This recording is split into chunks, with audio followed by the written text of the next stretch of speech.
యేసుక్రీస్తు నామమున మీ అందరికీ వందనాలు తెలియపరుస్తూ ఉన్నాం. ఇన్వర్టర్ కొన్న వారికి మరొకసారి వందనాలు. ఎందుకంటే ఇది ఇన్వర్టర్ లేకపోతే ఈ కరెంటు ఉదయాన్నించి మన కరెంటు లేదు. అయినప్పుడు కూడా దేవుడు మంచి తలంతుతో మనకు మంచి సౌండ్ సిస్టాన్ని ఇచ్చిన బిడ్డల బట్టి కూడా వందనాలు తెలియపరుస్తూ ఉన్నాం. అది తీసొచ్చింది ఎలా ఎలక్ట్రికల్ వస్తువులు ఒకసారి కింద పడ్డాయంటే ఇంకా సెల్ ఫోన్ అయినా ఏదైనా పనిచేయదు, జాగ్రత్తగా వాడాలి. ఏదేమైనప్పుడు కూడా దేవుడు మన యొక్క జీవితాల్లో ఘనమైన కార్యాలు జరిగించినందుకు దేవునికి కృతజ్ఞతాస్తుతులు చెల్లిస్తూ ఉన్నాం. అలాగే ఈ యొక్క ఆదివారం ఎంతో సంతోషదాయకంగా ఉదయం నుంచి అందరూ కూడా ఎంతో ప్రతి ఆదివారం ఈ విధంగా నేను చూడలేదు, కానీ ఆదివారం అందరూ కూడా ఉదయాన్నే లేచి మన యొక్క దేవాలయం దగ్గర అనేకమైన పనులు చేస్తూ ఉన్నారు. ఎందుకంటే ఆరోగ్యంగా ఉన్న వాళ్ళే ఉదయాన్నే లేస్తారండి. అర్థమవుతుందా? బలహీనులు లేవలేరు. ఎందుకు లేవలేరు? ఇంకా పడుకుందాంలే అంటే వారి యొక్క శరీరం బలహీనంగా ఉంటుంది కాబట్టి సహకరించదు. ఆరోగ్యవంతులు 5 గంటలకి వాళ్ళు నిద్రపోదామన్నా నిద్ర రాదు వాళ్ళకి. అర్థమవుతుందా? అందుకని ప్రతి ఒక్కరు కూడా ఎలా ఉండాలి? ఆరోగ్యంగా ఉండాలి, మంచి ఆహారాన్ని తీసుకోవాలి. కాబట్టి ఏదేమైనప్పుడు కూడా ఈరోజు అందరూ కూడా తెల్లవారుజామున లేచి మన పరిపాలనలో సహకరించిన మీ అందరిని బట్టి సంఘ బిడ్డలందరిని బట్టి వందనాలు తెలియపరుస్తూ ఉన్నాం. అదేవిధంగా మలకపల్లి నుంచి కూడా సహోదరుడు సమయానికి వచ్చినందుకు కూడా శకమానికి మీరందరూ కూడా ఒకసారి క్లాస్ పడ్డారు. ఎందుకంటే నేను చూసాను, శకమాన్ని గమనించింది ఏంటంటే ఉదయాన్నే లేచి స్నానం చేసి తయారైపోతాడు. సినిమా యాక్టర్ చూడడం తయారవుతాడు అలాగే. కాబట్టి అది మంచి అలవాటు అన్నమాట. ఆ మంచి అలవాటు శిఖమానికి ఇచ్చాడు. కాబట్టి ఏదేమైనప్పుడు కూడా ఉదయాన్నే మనం లేవాలి. లేవటమే గొప్ప దేవుని యొక్క ఆశీర్వాదం. అంత మాత్రమే కాకుండా ఈరోజు మనం గమనించినట్లయితే ఇంకా మన శ్రమ దినాలకు బాగా దగ్గరగా ఉన్నాం.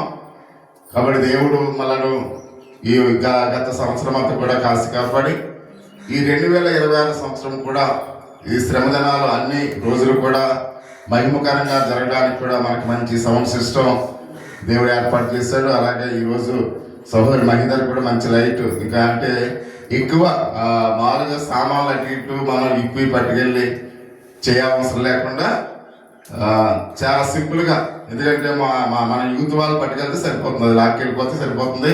ఆ లైట్ కూడా పెద్ద లైట్ కొన్నడ లైట్ మనం ఒకటి బిగిస్తే సరిపోతుంది. ఇంకా కుర్చీలు మనం పట్టుకెళ్ళకపోయినా మాస్టర్ గారికి ఒక కుర్చీ అక్కడ ఉంటే సరిపోతుంది. ఎందుకంటే మన కుర్చీని మోసుకొచ్చేదానికన్నా అది ఉపవాస ప్రార్థన కొట్టాలి కాబట్టి అందరూ కూడా కింద కుర్చీని మోకరించడం ఎంతో ఆరోగ్యకరం, ఆశీర్వాదకరం. కాబట్టి అందుకని ఎక్కువ పని లేకుండా, అందుకనే ఇప్పుడు ప్రార్థన అనేసరికి ప్రతి ఒక్కరికి ఎలా ఉంటుందంటే ఇవన్నీ కూడా పట్టుకెళ్ళాలేమో, ఇవన్నీ కూడా అప్పచెప్పాలేమో, ఇవన్నీ కూడా కొంత ఎలా అయినా మామూలుగా కష్టంగా ఉంటుంది. ఏ కష్టం లేకుండా ఇంచుమించు మనం ఆ ప్లగ్ స్విచ్ పెట్టుకుని ఆ లైట్ పెట్టుకుంటే సరిపోతుంది, ఇది ఆన్ చేసుకుంటే సరిపోతుంది. ఇక అసలు మనకి ఎటువంటి టెన్షన్ లేదు, ఎటువంటి ప్రాబ్లం లేదు. కాబట్టి అందుకనే ప్రతి ఒక్కరికి కూడా మిమ్మల్ని ఎంకరేజ్ చేసేదంటే ఈ మాటలు ఎందుకు చెప్తున్నానంటే ప్రతి ఒక్క కుటుంబం దగ్గర ప్రార్థన జరగాలి అనే విషయాన్ని. ఒక్కోసారి మామూలుగా ఈ లెంట్ సీజన్లో 2 సార్లు పైన పెట్టుకోవచ్చు ప్రార్థన, ఓకేనా? ఒకవేళ మనం ముందు పెట్టుకున్న తర్వాత మరలా టైం ఉందనుకోండి, అది మంచి దేవుని యొక్క ఆశీర్వాదంగా భావించి మరలా ప్రార్థన పెట్టుకోవచ్చు. ఏమైనప్పుడు కూడా మన ఇంటి దగ్గర ప్రార్థన జరగడం అనేది దేవునికి ఆశీర్వాదకరం. మీ అనుకూలమైన సమయాలు మీరు ఆలోచించి ప్రతి ఒక్కరు కూడా వచ్చే ఆదివారం లేక తర్వాత ఆదివారం అయినా మీ యొక్క సమయాన్ని ముందుగా చెప్పుకున్నట్లయితే చాలా బాగుంటుంది. కొన్ని సంఘాల్లో ఇప్పుడు తాడేపల్లి లోదన సంఘంలో ప్రార్థన పెట్టుకోవడానికి అవకాశాలు కూడా వాళ్ళకి దొరకవు, ఎందుకంటే చాలా ఎక్కువ మంది సంఘస్థులు ఉంటారు కాబట్టి. అందుకనే 40 మంది కన్నా ఎక్కువ ఉన్నారనుకోండి, సాధ్యమవుతుందా? సాధ్యం కాదు. అందుకని ప్రతి విషయంలో కూడా మనకి ఎన్ని దినాలు ఉన్నాయి? 36 రోజులు మాత్రమే ఉంటాయి. ఆ 36 రోజుల్లో 36 దేవుని దగ్గర దేవుని యొక్క సన్నిధానంలో మనం ప్రార్థన పెట్టించుకున్నట్లయితే అది ఎంతో మనకు ఆశీర్వాదకరంగా ఉంటుందని ప్రతి ఒక్కరికి కూడా గమనించాను. అలాగే ఈ రోజుకి ఏర్పాటు చేయబడిన 1 కొరింథీయులకు రాసిన పత్రిక మొదటి అధ్యాయము 26 నుంచి 31 వరకు ఒకసారి చదువుకుందాం. అందరికీ బైబిల్ ఉన్న వాళ్ళందరూ కూడా ఈ మాటలు చదవండి. సహోదరులారా, మిమ్మల్ని పిలిచిన పిలుపును చూడండి. మీలో రోగరికి జ్ఞానులైనను బలులైనను గొప్ప వంశం వారైనను అనేకులు పిలువబడలేదు. కానీ ఏ శ్రేణియు దేవుని ఎదుట అతిశయింపకున్నట్లు జ్ఞానులను సిగ్గుపరచుటకు లోకములో నుండి వెలువారిని దేవుడు ఏర్పరచుకుని ఉన్నారు. బలవంతులైన వారిని సిగ్గుపరచుటకు లోకములో బలహీనులైన వారిని దేవుడు ఏర్పరచుకుని ఉన్నాడు. ఎన్నికైన వారిని వ్యర్థము చేయుటకు లోకములో నీచులైన వారిని, తృణీకరింపబడిన వారిని, ఎన్నిక లేని వారిని దేవుడు ఏర్పరచుకుని ఉన్నాడు. అయితే ఆయన మూలముగా మీరు క్రీస్తు ఉన్నారు. అతిశయించేవాడు ప్రభువునందే అతిశయించవలెను అని వ్రాయబడి ఉన్నది. నెరవేరినట్లు దేవుని మూలముగా ఆయన జ్ఞానమును, నీతియు, పరిశుద్ధతయు విమోచనాయును. ప్రియ సహోదరి సహోదరులారా, ఈ మాటలు మనం చూస్తున్నప్పుడు ఎవరైతే బలహీనులుగా ఉన్నారో, ఎవరైతే భేదవారిగా ఉన్నారో, ఘనహీనులుగా ఎవరైతే ఉన్నారో వారికి మాటలు ఎంతో ఆదరణ కలుగు చేస్తుంది. చూడండి, ఈరోజు చూడండి, మొదటి ఆదివారం. మనలో సంపన్నులు ఉన్నారు, గొప్పవారు ఉన్నారు, ఒక పూటకు లోటు లేని అనేక కుటుంబాలు ఉన్నాయి, ఉద్యోగాలు చేసేవారు ఉన్నారు, పొలాలు ఉన్నవారు ఉన్నారు, అనేకమైన ఆస్తిపాస్తులు ఉన్నవారు ఉన్నారు. కానీ దేవుడు ఒక దరిద్రుడిగా ఉన్న వారికి దేవుడు ఒక గొప్ప అవకాశాన్ని ఈరోజు ఇచ్చాడు. ఎవరు ఆయన? రాంబాబు ప్రేమైన వారు.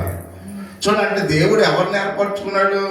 ఒక దరిద్రుడుగా, అంటే ప్రజల చేత తృణీకరింపబడిన వాడుగా, ఎన్నిక చేయలేని వాడుగా ఉన్నవాడిని దేవుడు బలవంతుడిగా చేసి ఉన్నాడు. ఆయన్ని ధనవంతుడిగా చేసి ఉన్నాడు. తన ఆలోచనలో ఉన్నతమైన ఆలోచనలు ఇచ్చి ఉన్నాడు. అంటే ప్రతి విషయంలో కూడా మనం ఆలోచన చేసినట్లయితే ఏ సమయంలో దేవుడు ఎవరిని ఎన్నుకుంటాడో అది ఎవరికి తెలియదు.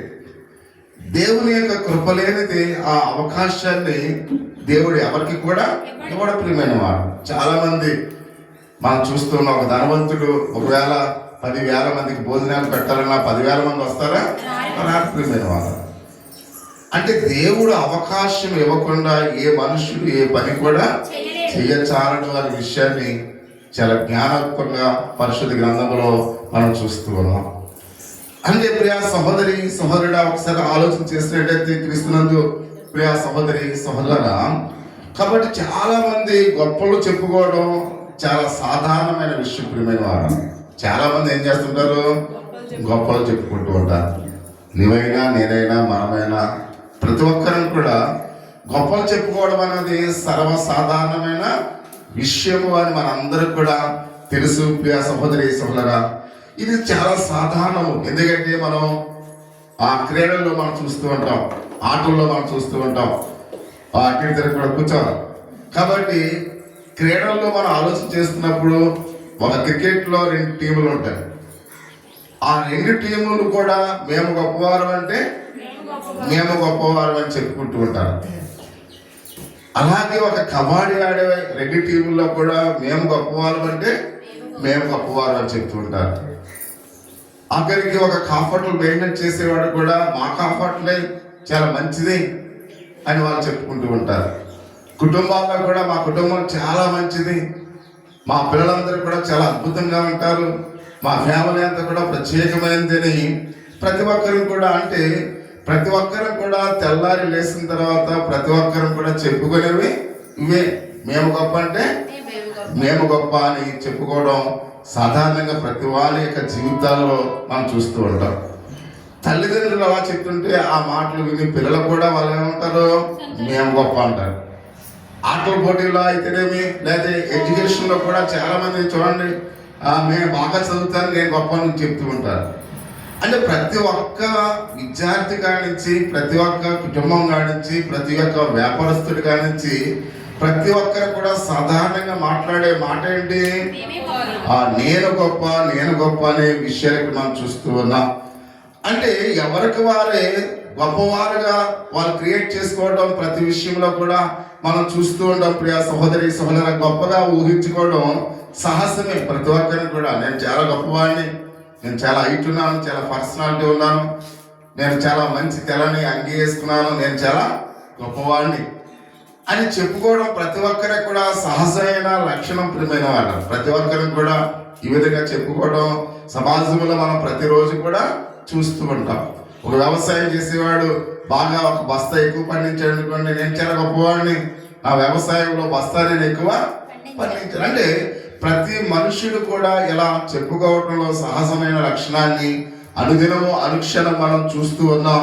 కాబట్టి ఆటలో కాకుండా ఇతర వృత్తుల్లో కూడా చాలా మంది ఇలాగనే చెప్పుకుంటూ ఉంటారు.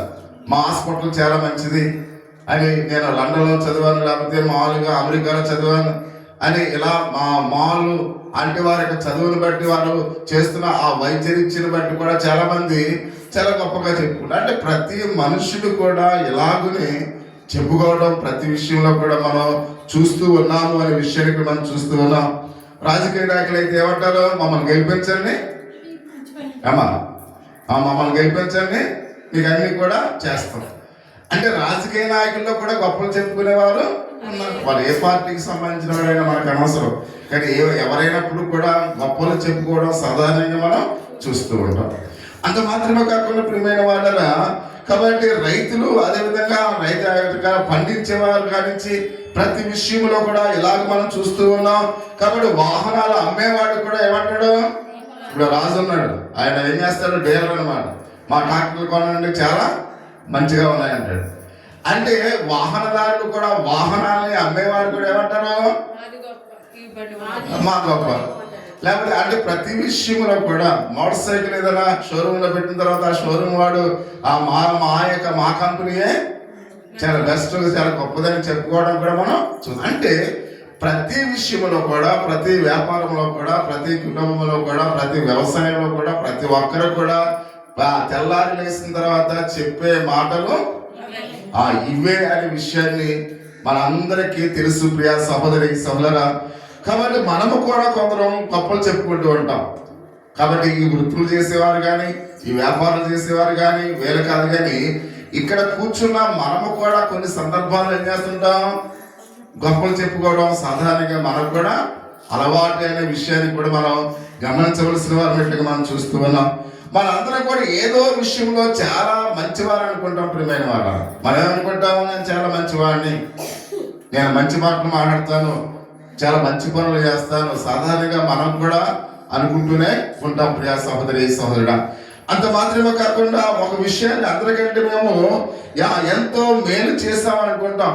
నా జీవితంలో నేను అనేక మందికి మేలు చేశాను, నేను చాలా మేలైన కార్యాలు చేశాను అని నా మనసులో నేను కూడా నా గొప్పలు ఏం చేసుకుంటాను, చెప్పుకుంటాను. అలాగే ప్రతి ఒక్కరిని కూడా మేము ఆ మేలు చేస్తాం, ఈ మేలు చేస్తామని కూడా చాలా మంది గొప్పలు చెప్పుకోవడం సాధారణంగా ప్రతి కుటుంబాల్లో కూడా మనం చూస్తున్నాము అనే విషయానికి మనం చూస్తూ ఉన్నాం.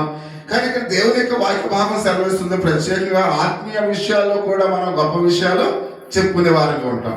ఆత్మీయ విషయాల్లో కూడా నేను చాలా బాగా ప్రార్థన చేస్తాను, చాలా బాగా వాక్యం చదువుతాను, చాలా జాగ్రత్తగా పాటలు పాడతాను, నాకున్న కంఠం చాలా మంచిది అని మనం ప్రతి విషయంలో కూడా డిస్కషన్ చేసుకోవడం కూడా మనం చూస్తూ ఉంటాం. కానీ బైబిల్ ఏమని చెప్తుందో ఒకసారి ఆలోచన చేసినట్టే సామెతల గ్రంథము 16వ అధ్యాయము 18వ వచనంలో ఒక మాట మనం చూస్తూ ఉన్నాం. బైబిల్ గ్రంథంలో ఒకసారి చూసినట్లయితే, నాశనమునకు ముందు గర్వము నడుచును, పడిపోవడానికి ముందు అహంకార మనసు నడుచును అని చెప్తుంది ప్రియమైన వారు. అంటే మనమందరము కూడా దేవుని వాక్యములో క్రైస్తవులు కూడా గొప్పలు చెప్పవచ్చునని పౌలు తెలియపరుస్తూ ఉన్నాడు. అంటే సాధారణంగా క్రైస్తవుల్లో కూడా గొప్పలు చెప్పేవారు ఉన్నారని పౌలు గారు అంటున్నాడు. ఇది మనం అనే మాట కాదు, ఎవరు చెప్తున్న మాట, పౌలు గారు, అపోస్తలుడైన పౌలు చెప్తున్నా. అంటే కాబట్టి లోకంలో ఉన్నవారు మాత్రమే మనం అనుకుంటున్నాం గొప్పలు చెప్పుకుంటున్నారని. కానీ దేవుని మందిరములో దేవుని విశ్వాసులుగా క్రైస్తవులుగా ఉండేవారు కూడా ఎలా ఉన్నారంట, గొప్పలు చెప్పుకునేవారుగా ఉన్నారు అని అపోస్తలుడైన పౌలు సెలవిస్తున్నట్టుగా మనం చూస్తూ ఉన్నాం. మనం గొప్పలు చెప్పుకోవచ్చా ప్రియా సహోదరి సహోదరుడు? ఒక క్రైస్తవుడు గొప్పలు చెప్పుకోవచ్చా? ఒక ప్రశ్న మనం వేసుకుందాం. ఒక క్రైస్తవుడిగా జీవించే మనము గొప్పలు చెప్పుకోవచ్చా? అందుకని అపోస్తలుడు పౌలు ఈ విషయం గురించి ఆయన 2 విషయాలు చెప్తున్నాడు. మన గురించి మనము గొప్పలు చెప్పుకుందాము గాక